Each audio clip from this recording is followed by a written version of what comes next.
अस्सलाम वालेकुम नाज़रीन, हमारे सिरा HRJDO न्यूज़ ऐं वज़ीर हुनर नवाब शाह मां ख़बर शामिल कयूं था।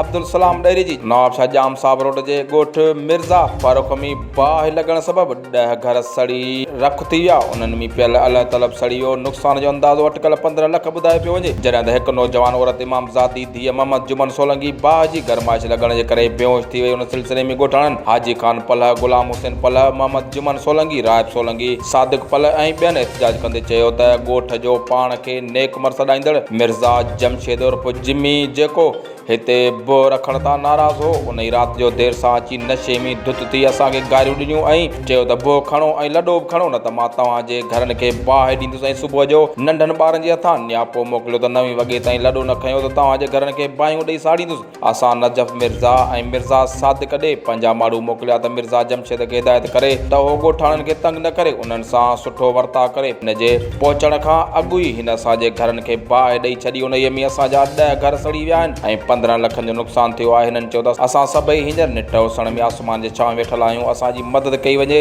ऐं असांखे इंसाफ़ फराहम कयो वञे। HRJDO न्यूज़ में फ़िलहालु एतिरो ई। वधीक ख़बर ऐं अपडेट्स लाइ ॾिसंदा रहो HRJDO न्यूज़।